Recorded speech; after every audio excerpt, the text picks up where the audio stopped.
Vivimos, y creo que estaréis de acuerdo conmigo, vivimos en la sociedad sin tiempo. No tengo tiempo. Es una de las frases más utilizadas en nuestras conversaciones.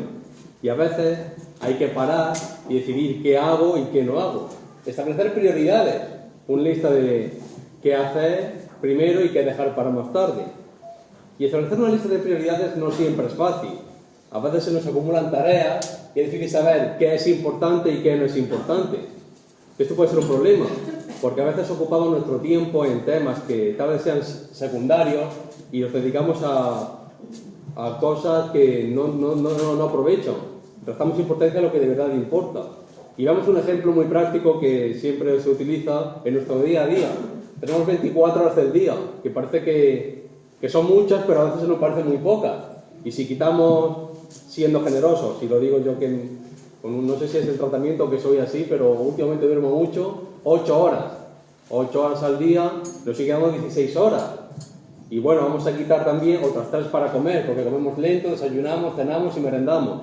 Tenemos 3 horas. Y además, el que trabaje, que no todo el mundo, porque ya esté jubilado, porque no tenga trabajo, lo hace, trabaja como máximo, debería ser así, 8 horas al día.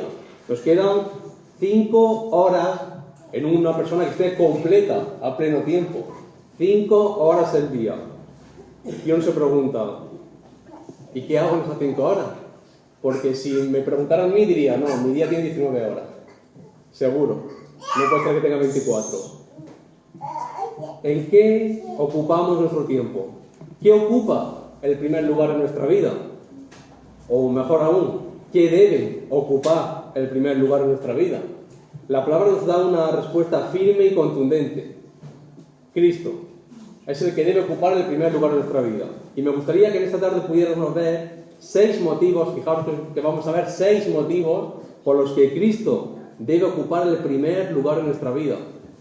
Vamos a leer Colosenses, capítulo 1, versículos 13 al 23. Es un pasaje que tengo muy trabajado, fue lo que preparé para graduarme en el seminario en Berea. Si veis, mi Biblia está amarillenta por este lado, es porque he pasado muchas horas pasando la página, estudiándolo.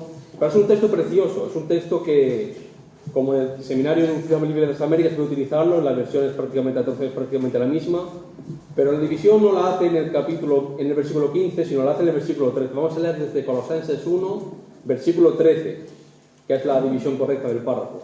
Dice así, Pablo a los colosenses: porque Él nos libró del dominio de las tinieblas y nos trasladó al reino de su Hijo amado, en quien tenemos redención, el perdón de los pecados. Él es la imagen del Dios invisible, el primogénito de toda creación, porque en Él fueron creadas todas las cosas, tanto en los cielos como en la tierra, visibles e invisibles, ya sean tronos, o dominios, o poderes, o autoridades. Todo ha sido creado por medio de Él y para Él. Y Él es antes de todas las cosas, y en Él todas las cosas permanecen. Él es también la cabeza del cuerpo, que es la Iglesia, y Él es el principio, el primogénito de entre los muertos, a fin de que Él tenga en todo la primacía.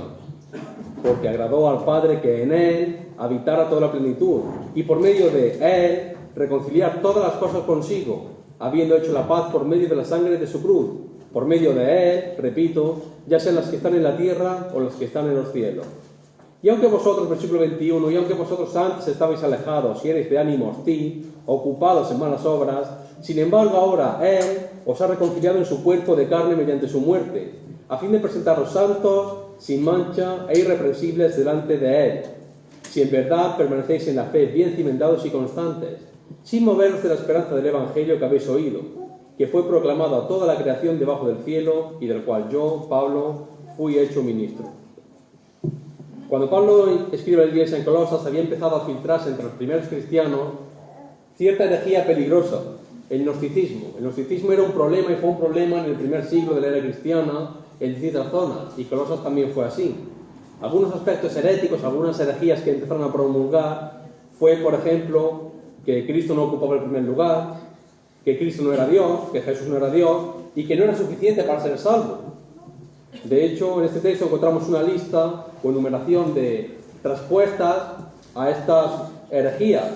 Nos muestran cómo Cristo realmente sí que ocupa el primer lugar en todo, cómo Cristo es preeminente, es preexistente y es divino, es Dios.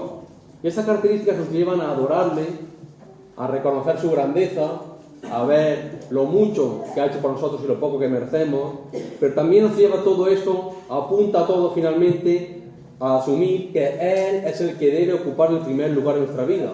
Porque si es el primero en todas las cosas, también tiene que ser en nuestra vida. 6 motivos, hermanos, hermanas, amigos, 6 motivos por los que Cristo debe ocupar el primer lugar en nuestra vida. En primer lugar, versículos 13 y 14, Cristo nos ha rescatado gratuitamente. Dice el texto, porque Él nos libró del dominio de las tinieblas y nos trasladó al reino de su Hijo amado, en quien tenemos redención, el perdón de los pecados. Y es que tenemos muchos motivos por los que Cristo debe ocupar el primer lugar en nuestra vida. Pero el principal, y por el que comienza Pablo, es que Él nos ha salvado. El contraste es radical, nos pinta Pablo un contraste radical. Nos libró del dominio de las tinieblas y nos trasladó al reino de su Hijo amado. Es importante hacer notar una cosa. Veis que constantemente usamos un artículo o un pronombre, en este caso, tercer pronombre personal. Él, Él, Él, Él. Constantemente el texto Pablo dice Él. Es Él el que lo hizo. Fue el Padre, en este caso, el que hizo la obra en nosotros. Fue Él el que nos libró del dominio de las tinieblas y fue Él el que nos trasladó al reino de su Hijo amado. Es importante notar que nosotros no podíamos liberarnos, no podíamos hacer nada, no podíamos estar de su presencia, era imposible. Fue Él el que lo hizo. Y fijémonos también, es interesante y es un descanso y un alivio es leer que nos trasladó al reino de sus hijos amados, de su Hijo amado. Nos trasladó, Él nos libró y nos trasladó. Y no dice que nos trasladará al reino, que en un futuro iremos al reino, que dentro de unos años estaremos en el reino. No, ya nos trasladó. Ciertamente aún no estamos presentes en el reino de los cielos, en espíritu y en alma presente, pero nuestra ciudadanía ya está en los cielos, ya estamos fijados, ya somos hijos del reino de los cielos. ¿Cómo? ¿Por qué ese milagro? ¿Cómo puede ser que estábamos en el dominio de las tinieblas y de repente pasamos al reino del Hijo amado?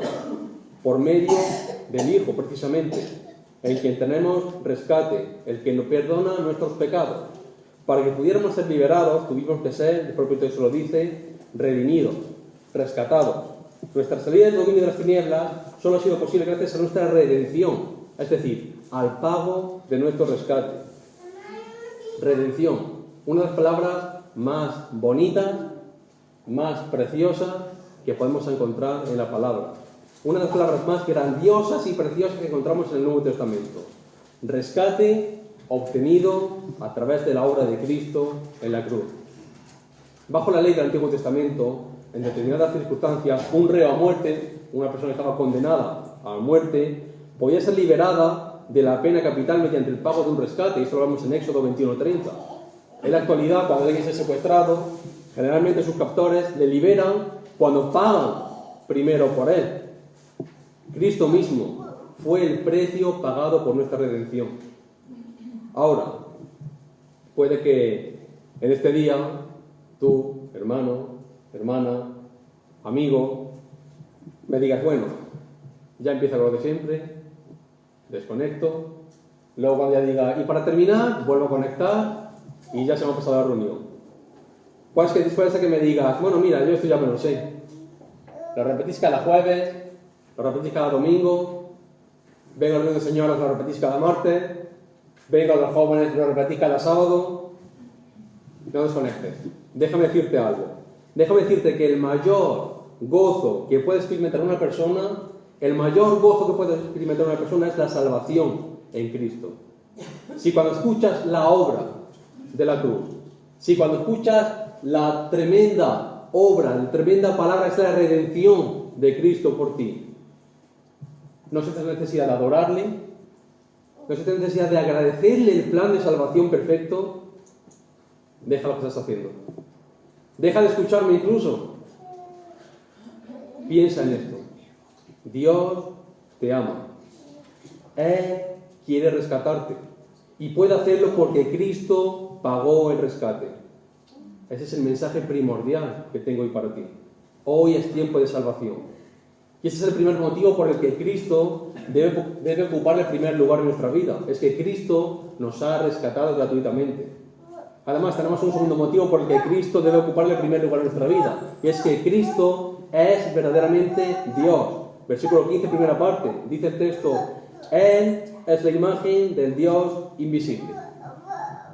¿Quién es Jesús?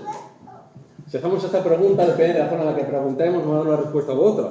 Nos pueden decir, si vamos a la calle, oye, ¿quién es Jesús? Bueno, es una pregunta que se hizo desde que el Señor Jesús estuvo en la tierra. ¿Quién es este? Desde entonces ya se preguntaba, ¿quién es Jesús?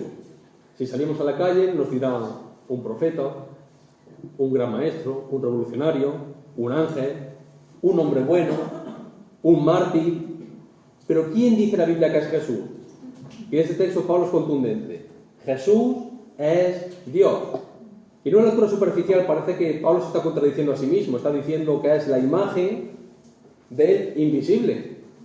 Si es algo invisible no tiene imagen, no puede ser. Pero realmente lo que está haciendo el apóstol es llevarnos a la reflexión. Está diciendo algo muy profundo.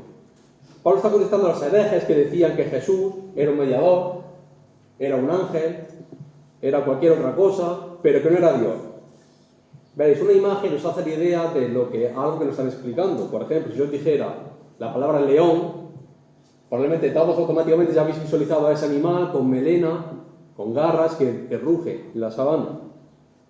Apenas podemos pensar en una palabra sin que una imagen se venga a nuestra cabeza. Enseguida asociamos una palabra con una imagen. Una imagen nos permite definir y saber cómo es algo. Una imagen nos permite hacernos una idea de lo que es algo. A eso se refiere precisamente Pablo. Jesús no solamente es divino, sino que es Dios manifestado, es Dios revelado. Dios es invisible, no se le puede ver, pero se manifestó a través de la persona de Jesús. Y es que sondear el misterio de la encarnación, pensar en cómo Dios se encarnó en ser humano, nos explota la cabeza. Yo creo que es imposible, es como pensar en la eternidad. ¿Habéis pensado en la eternidad alguna vez? Somos seres finitos. Yo pienso en un final, pienso en el final de mi jornada laboral, en el final de este año, en el final de mi vida, pero me cuesta mucho no pensar en un final. No somos capaces de pensar, nuestra mente limitada no es capaz de pensar en la eternidad. De igual manera, esto demuestra que esto es real, que Jesús sea Dios, que el Dios encarnara en Jesús, que Dios mismo bajara a esta tierra, nos hace ver que esto no es una definición humana, es algo que sobrepasa el entendimiento. El Dios invisible se hace visible. Fijémonos en los dioses griegos. En Zeus. Todos pensamos en este hombre con el rayo. Poseidón, con su barba, su corona y su tridente. En los dioses egipcios, perros, gatos, animales, una vaca. Y aquí viene el Dios de la Biblia, el Dios real, encarnado en la imagen de Jesús. Esto es lo que lo hace real. El Dios invisible que se hace visible. ¿Cómo no va a ocupar el primer lugar en mi vida Dios? ¿Cómo podemos decirle al Dios Todopoderoso, no, tú no vas a ocupar el primer lugar? Te dejo en un segundo plano. Es absurdo solo pensarlo. Dios dirigiéndose a mí, acercándose a mí. Dios no merece otro lugar que no sea el primero. Es ridículo intentar convencerse de cualquier otra cosa. Estamos viendo 6 motivos por los que Cristo, que es Dios, debe ocupar el primer lugar de nuestra vida. El primer motivo hemos visto que Cristo nos ha rescatado gratuitamente. En segundo lugar hemos visto que Cristo es verdaderamente Dios. En tercer lugar, por el que Cristo debe ocupar el primer lugar en nuestra vida, vemos que Cristo ocupa el primer lugar en la creación. Segunda parte del versículo 15. Decía la primera parte, Él es la imagen del Dios invisible, el primogénito de toda creación. El apóstol Pablo ya ha establecido quién es Jesús. Es la imagen del Dios invisible. Ahora va a establecer su posición en el universo, su relación con el mundo. Y es curioso cómo funciona el idioma. Yo, como ya sabéis, diría que todos, me encanta el idioma, he estudiado filología hispánica, me encanta conocer el idioma, descubrir el idioma español. Y es curioso cómo funciona nuestro idioma. Nuestro idioma es de los pocos, junto con el griego, el latín y algunos más antiguos, que una misma palabra puede significar totalmente lo contrario en un contexto o en otro. Por ejemplo, si yo digo, Elías cuando nació era menudo, Es una palabra que ya no se utiliza tanto, pero los más mayores, que la han escuchado algo más, saben que significa que Elías cuando naciera, delgadillo. Poquita cosa, pequeñito. Pero si yo digo, menudo es Elías, todos sabéis a lo que me refiero. De hecho, los más jóvenes se ríen porque esa frase se la entiende mejor. Menudo es Elías. Vaya bicho, vaya trasto, no para quieto, menudo calentamiento de cabeza. Ni mucho menos me refiero a que sea delgadito, que lo es también. Me refiero a que es una persona muy inquieta, un niño muy inquieto, que no es capaz de estar junto. Pues esto es lo que vamos a encontrar en este texto. Pablo usa la palabra primogénito, protótipo en el original. Y parece que Pablo prevé que esta frase se va a malinterpretar. Parece que ya está preveyendo los ataques de los herejes y está diciendo, no, mirad, voy a explicar lo que significa esto. ¿Por qué? Porque la palabra original significa literalmente eso, primer hijo. Un hijo tiene padres. Si es un hijo, ha tenido que ser creado. Por tanto, los herejes decían, aquí lo tenemos. Y de hecho, los testigos de Jehová actualmente dicen, aquí lo tienes. Jesús no es Dios, es un ser creado. Pero él utiliza esta palabra con mucho sentido. ¿Por qué? Porque no se refiere a primogénito como primer hijo creado que se puede utilizar. Vamos en Mateo, en Lucas, se refiere a Jesús como el primogénito de María y José, porque era el primer hijo de María y José. Pero también se utiliza para hablar del que ocupa el primer lugar, el que ocupa la preeminencia, el que ocupa el primer puesto, el más importante. En el caso, por ejemplo, de una primogenitura, Jacob fue el segundo, pero recibió la primogenitura.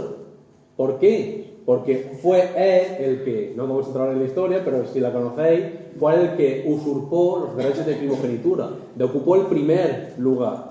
La palabra original se utiliza como primogenitura, primer hijo, pero en ese texto realmente lo que nos está diciendo es que es el primero de la creación. ¿Y por qué digo esto? Bueno, primero por el contexto, porque luego después nos va a decir que él es el que creó todo.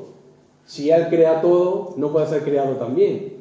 Segundo, también lo podemos decir porque no tiene sentido que Pablo diga Jesús es Dios y luego diga pero no es Dios porque fue creado. Se está contradiciendo a sí mismo. Por tanto, por el contexto, por el sentido del lenguaje, por la forma de expresarse, Pablo está diciendo Jesús ocupa el primer lugar, es el primogénito, el primero de la creación. Y ese es el tema principal del pasaje, y es el tema principal de todo el libro, que Jesús es el primero, el que ocupa el primer lugar, el sustentador de la creación, el creador de todo. Pablo está manifestando que Cristo es preeminente, es el primero, ocupa una posición manifiesta de poder sobre la creación, que además nosotros somos criaturas creadas. Y te pregunto, ¿eres una criatura creada? ¿Qué lugar ocupa en ti el primero de la creación? Estamos viendo 6 motivos por los que Cristo debe ocupar el primer lugar en nuestra vida. El primer motivo es que Cristo nos ha rescatado gratuitamente. El segundo motivo es que Cristo es verdaderamente Dios. El tercer motivo es que Cristo ocupa el primer lugar en la creación. Cuarto motivo, veremos versículos 16 y 17, que Cristo es el creador. Cristo es el creador, por eso debe ocupar el primer lugar en nuestras vidas. Versículo 16, porque en Él fueron creadas todas las cosas, tanto en los cielos como en la tierra, visibles e invisibles, ya sean tronos o dominios, o poderes, o autoridades, todo ha sido creado por medio de Él y para Él. Y Él es antes de todas las cosas, y en Él todas las cosas permanecen. Los versículos 16 y 17 vienen a explicar lo que acaba de decir Pablo en el versículo 15. Apuntar al concepto del Hijo como creador y Señor del universo. La preeminencia de Cristo sobre toda criatura sigue en el tema aquí. Y el apóstol deja claramente expuesto. No existe absolutamente nada que no haya sido creado por Cristo y que no esté sometido a su autoridad soberana. Porque la primera frase que nos dice es que en Él fueron creadas todas las cosas. Cristo ocupa el primer lugar porque Él es el creador. Porque es el que ha creado todo. Cristo es el autor y sustentador. Todo fue creado en Él, por Él y para Él. Además, Pablo insiste, todas las cosas, todo ha sido creado, versículo 16. Versículo 17, Él es antes de todas las cosas y también, y en Él todas las cosas permanecen. Y para que no haya ningún atisbo de duda, para que no hubiera un resquicio de decir, bueno, pero esto no. Pablo afirma, tanto en los cielos como en la tierra, todo ha sido creado por Cristo, hasta los ángeles. No son superiores, no podían adorar a ángeles, una herejía que estaba introduciendo en Colosas. Pablo afirma que todo es todo. Jesús es el creador de este mundo terrenal, visible, pero también de este mundo espiritual, que se nos escapa, que perdemos de vista por nuestra limitada mente. Además, Pablo menciona distintas jerarquías de seres angelicales creados por Cristo, sobre los cuales Él reina, porque también las creó Él. Tronos, dominios, poderes, autoridades. Y es que los falsos maestros, como ya he dicho, adoraban a los ángeles. Y esta herejía había entrado en la iglesia. Veamos en Colosenses 2:8. Pero Pablo afirma, hermanos, Cristo está por encima. Él lo creó todo. Él es el creador, el sustentador de todas las cosas. Da igual la jerarquía, da igual el rango angelical. Cristo está por encima. Pablo quiere que entendamos que ninguno de estos seres ocultos tiene poder aparte de Cristo. Todos están sujetos a Él porque Él son todos creación suya. Y Cristo ya existía antes. Cristo es el creador de todas las cosas, por tanto es normal que también sea antes que todas las cosas. Y esto no es algo que Pablo establece por primera vez, no es algo que Pablo se inventa sobre la marcha, es algo que el propio Jesús lo dice. Juan 8:58, en verdad os digo, dice Jesús, antes que Abraham naciera, yo soy. ¿Y qué quiere decir esto? Bueno, pues si tuviéramos algún tipo de duda, por si no entendiéramos claramente que está diciendo que Él es antes, que Él preexistía, que es superior, si no entendemos suficiente, los judíos nos van a dar una pista. ¿Sabéis cómo sigue el texto? Entonces tomaron piedras para tirárselas. Entendieron perfectamente lo que decía el Señor Jesús. Entendieron perfectamente que se estaba haciendo Dios, que se estaba haciendo igual a Dios, que se estaba comparando a Dios, diciendo que Él era preexistente igual que Dios. Y eso era una blasfemia, que había que condenar con la muerte, por apedreamiento. Lo entendieron perfectamente. Cristo es preexistente. Esa blasfemia era condenada con el apedreamiento y así quisieron hacerlo. Él es antes de todas las cosas y se merece toda la adoración de todos aquellos que le deben a Él su existencia. Es decir, todos, sin excepciones. Imaginad que un hombre funda una empresa con distintas secciones. Tiene la sección de I+D, de investigación y desarrollo, tiene gestión, administración, informática, recursos humanos. Y yo trabajo en recursos humanos y os digo, bueno, es verdad que el presidente es el dueño de todo, pero sobre mí no manda. ¿Por qué? No, porque manda sobre el vicepresidente, por supuesto, sobre el de recursos humanos, todos menos mí, sobre el de gestión y administración, pero sobre mí no manda. ¿Por qué? ¿Qué sentido tiene? Es el dueño de todo. ¿Por qué no va a mandar también sobre mí? ¿Cómo podemos decir que Cristo es el creador? ¿Cómo podemos ver que Cristo es el creador, pero no le damos nuestras vidas en primer lugar? No nos sometemos a Él, no nos rendimos a Él. Hay una gran incoherencia ahí. El creador debe ocupar el primer lugar. Ese es el sitio que le corresponde. Recordemos que estamos viendo 6 motivos por los que Cristo debe ocupar el primer lugar en nuestras vidas. Porque Cristo nos ha rescatado gratuitamente. Cristo es verdaderamente Dios. Cristo ocupa el primer lugar en la creación. Cristo es el creador. Versículos 18 y 19. Cristo es la cabeza de la iglesia. Dice el texto. Él es también la cabeza del cuerpo, que es la iglesia, y Él es el principio, el primogénito de entre los muertos, a fin de que Él tenga en todo la primacía. Porque agradó al Padre que en Él habitara toda la plenitud. Vivimos en una sociedad en la que la autoridad no está bien vista. Ya lo vimos también con los cretenses, en la epístola a Tito. La autoridad no está bien vista. De hecho, me llamaba la atención, y lo confirmaba, y había visto el número, pero ¿sabéis que durante el estado de alarma se multaron un total de 527.000 personas por no cumplir el estado de alarma? Y esas son las que las pillaron. Luego están los que no pillaron. 527.000 personas que incumplían el estado de alarma, que lo único que hacía era proteger a la ciudadanía de una enfermedad mortal. Y aquí tenemos casos que lo han pasado y que pueden hablar de ello. Pues 527.000 personas fueron descubiertas infringiendo el estado de alarma. No estamos por la labor de sujetarnos a la autoridad. Pero el texto Pablo nos dice que Cristo es la cabeza de la iglesia. ¿Y qué significa esto? Que está señalando la supremacía de Cristo, su puesto de autoridad. Cristo es cabeza de la iglesia en cuanto asume responsabilidad por ella y además la dirige. Es cabeza porque es el origen de la iglesia, es el principio, 1:18. Es el que la sustenta, la alimenta y la que le da crecimiento, capítulo 2, versículo 19. Y cuando Pablo dice que es el principio, se refiere tanto a que es la fuente como que es la preeminencia. Cristo es el principio porque es el que da origen a la iglesia. Pero además también es el primero en rango. Él es el primero porque ha sido el primero en morir y resucitar. Y me dices, bueno, Daniel, hay otros casos en la Biblia de gente que murió y resucitó. Cristo no fue el primero.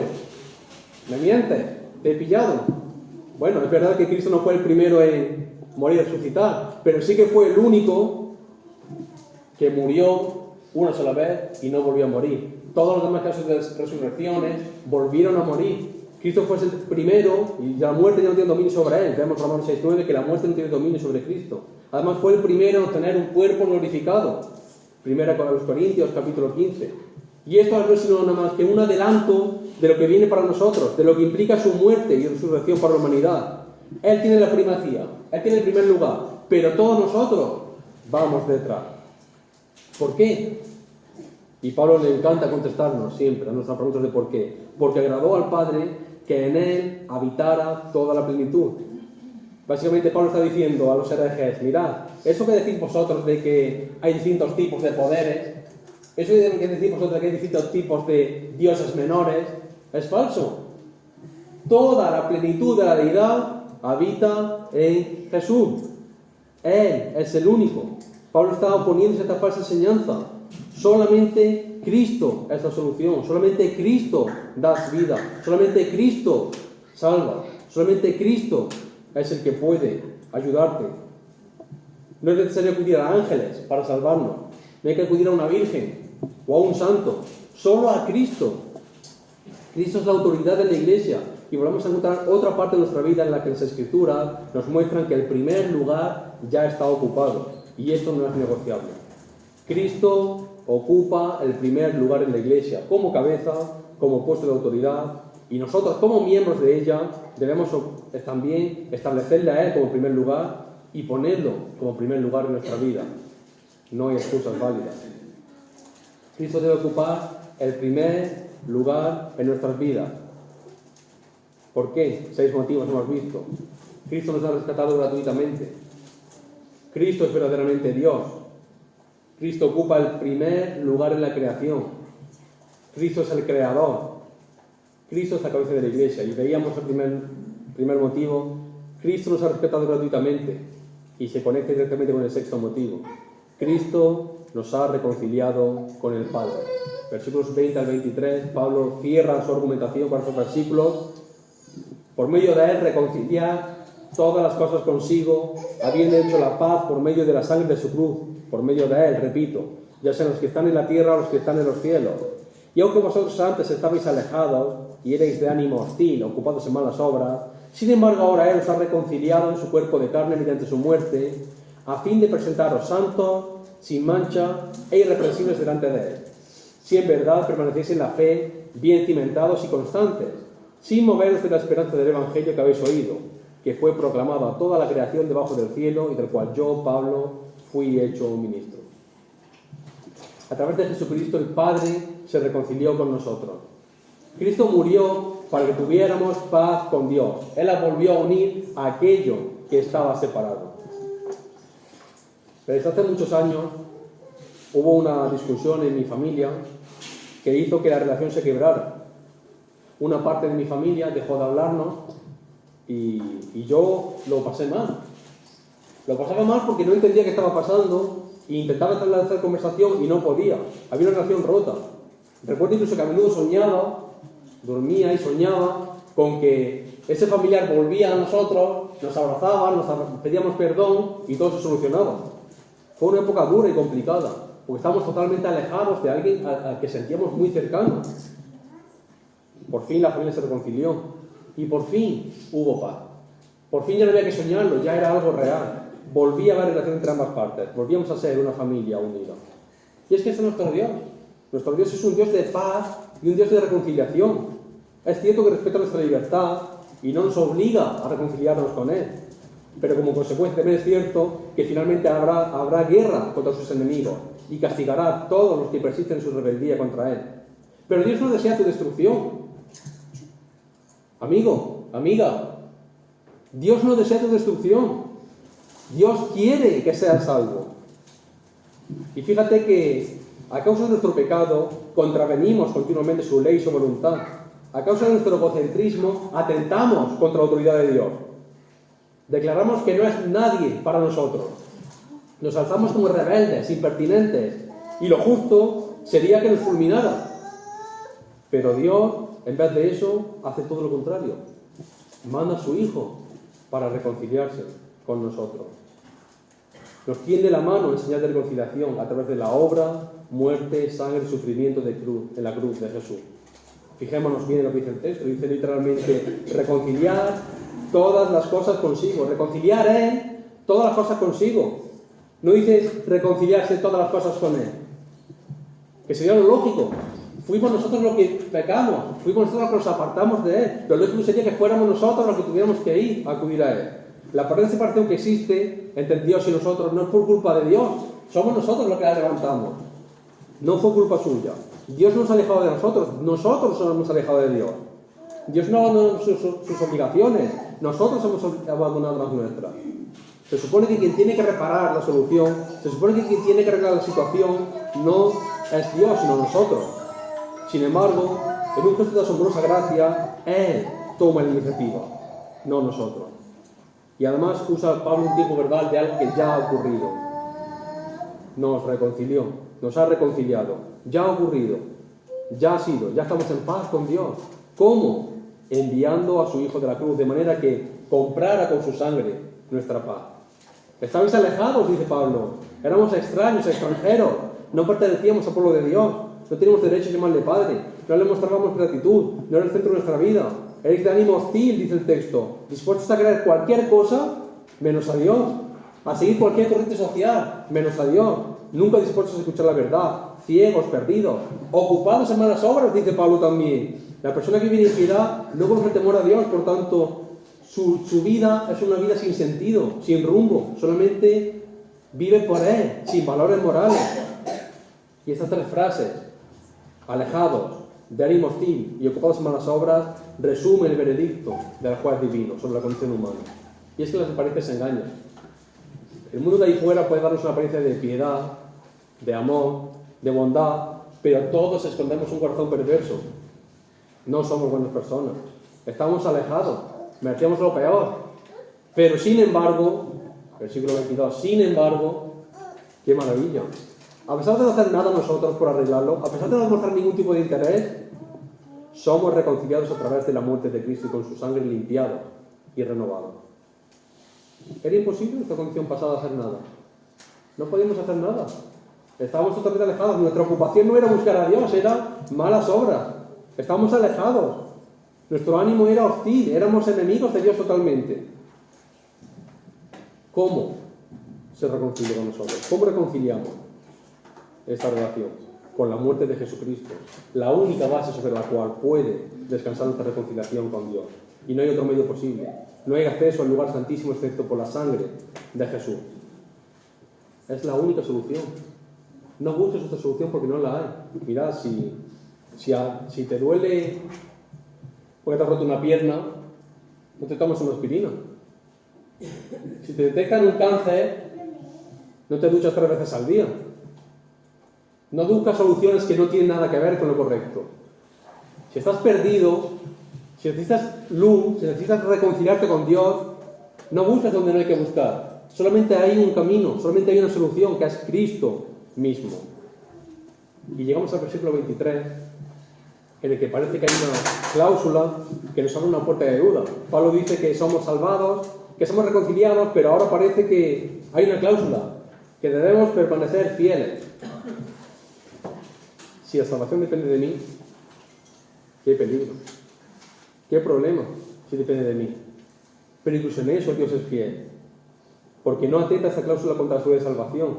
Nadie puede dudar de la absoluta solidez de la salvación, pero sí tienes que dudar de algo. No tienes que preguntarte, ¿he perdido la salvación? No, pregúntate, ¿soy salvo? Esa es la pregunta.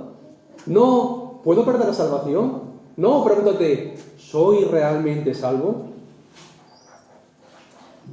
Si alguien ha nacido de nuevo, realmente su salvación es segura, eternamente garantizada, pero también manifestará las marcas de ese nuevo nacimiento, perseverará en la fe, vendrán pruebas, vendrán dificultades, vendrán tiempos de lucha, pero perseveraremos en la fe y saldremos victoriosos.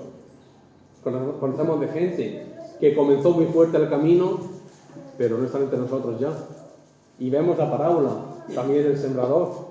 No somos salvos a causa de nuestra perseverancia, no somos salvos porque insistimos en ser salvos, sino que demostramos que somos salvos a través de nuestra perseverancia. Tenemos, para terminar, la sociedad nos manda constantemente impulsos externos para llamar nuestra atención. La sociedad se empeña en que no centremos nuestra atención en Dios. La sociedad se empeña en sacar a Cristo del primer lugar. ¿Por qué? Porque quieren ocupar un vacío, quieren llenar un vacío que solamente Cristo puede ocupar. No te dejes engañar, que no te engañe. Solo Cristo puede ocupar ese lugar. Cristo merece el primer lugar. Sin la obra de la cruz estamos perdidos, desorientados, somos como niños, no sabemos qué hacer, no tenemos solución al problema. Hay una única solución para tu pecado, y la hemos visto hoy. Es Cristo. Él debe ocupar el primer lugar en nuestra vida. Él debe ocuparlo, y no por un capricho, no porque yo lo diga. Hemos visto 6 motivos por los que Cristo debe ocupar el primer lugar en tu vida. En primer lugar, Cristo nos ha rescatado gratuitamente. En segundo lugar, Cristo es verdaderamente Dios. En tercer lugar, Cristo ocupa el primer lugar en la creación. En cuarto lugar, Cristo es el creador. En quinto lugar, Cristo es la cabeza de la iglesia. En sexto lugar, Cristo nos ha reconciliado con el Padre. No hay excusa. No hay motivos suficientes para que no pongas a Cristo en el primer lugar de la vida. Nos ha rescatado. Es Dios. Es el creador. Ocupa el primer lugar en la creación. Es la cabeza de la iglesia. Nos ha reconciliado con el Padre. ¿Ocupa Cristo el primer lugar en mi vida? Y si no es así, ¿qué más motivos necesito? Cristo es el primero. Amén. Amén.